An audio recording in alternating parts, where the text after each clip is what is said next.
she's Karen. I'm a piece of crap, Wolf. Basically, I've already done all of this, and I had my video all recorded, but it won't go onto my computer. So I'm gonna try again. I was sitting in a small cafe on the corner of the street near the college. I sat and tapped my pen against my notebook. My mind should have been on my paper on The Great Gatsby, but instead it was on all those years with Edward. It didn't matter what I had been doing. I could have been reading Wuthering Heights, I could have been writing a paper for class, I could have even been walking across a road.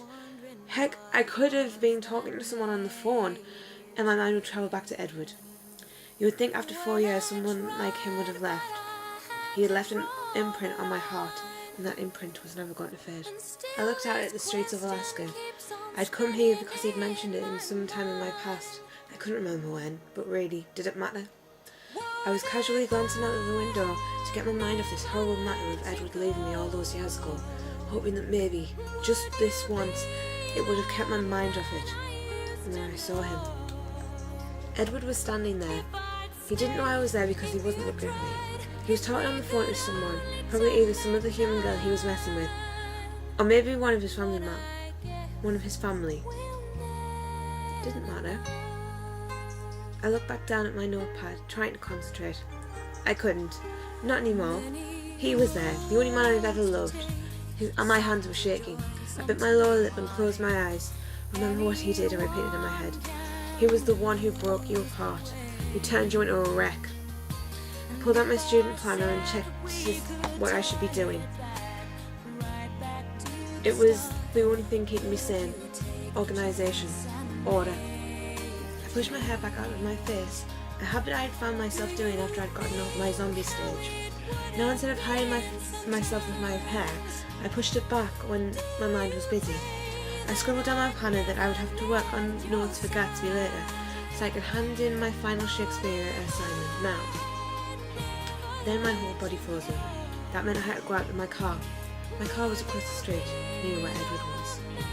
I sighed and headed up to the bathroom to freshen up a little. I doused myself in perfume, hoping that it would be enough to mask my scent. I knew it wasn't.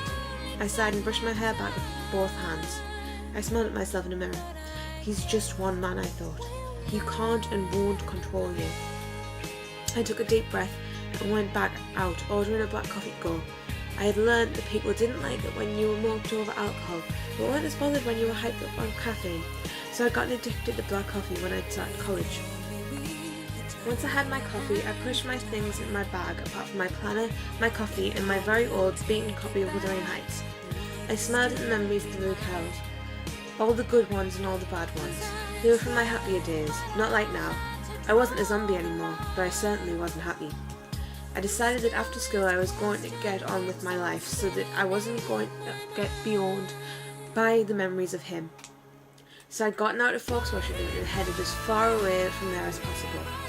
And now I was here, taking degrees in English literature. I glanced back out of the window. He seemed like he was waiting for something, or someone.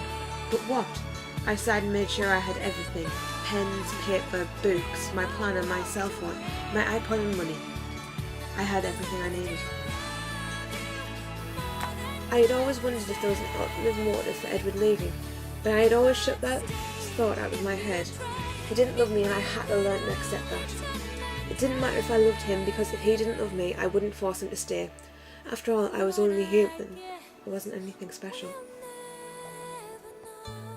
I licked my lips nervously. I had to stop procrastinating and just face it. I took a sip of my coffee and headed out of the cafe. I had lost my clumsiness after 3 years of kickboxing.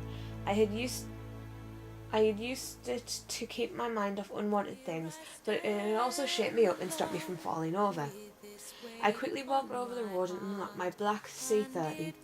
I had seen it and fallen in love with it, so I had to have it, but I didn't have the courage to buy a silver one, so I chose the black one instead. I dropped my planner, book and coffee. The coffee spilled all over the floor and my copy of Wuthering Heights almost fell apart completely, and the loose pages of my planner went flying in the cold Alaska air. I went to bend down to pick them up, when they were already getting picked up off the floor, I stood there and made sure there was no emotion in my face as I started with picking them up off the floor. And because I'm mean and I don't have time and I'm tired, I'm going to leave it there.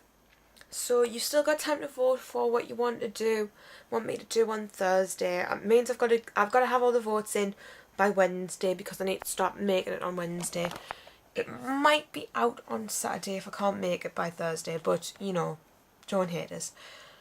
Yeah, so that was a songfic that I wrote. Basically, I was going to write something.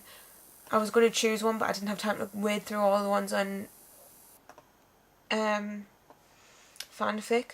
So yeah, I'm going to put a link to my profile and I'm going to put a link to the fic. It's not actually finished. That was most of it, but it wasn't all of it. I don't have time. It's taken up a lot of memory and it's going to take ages to process and everything like that. So yeah, hope you like it. Comment. Bye.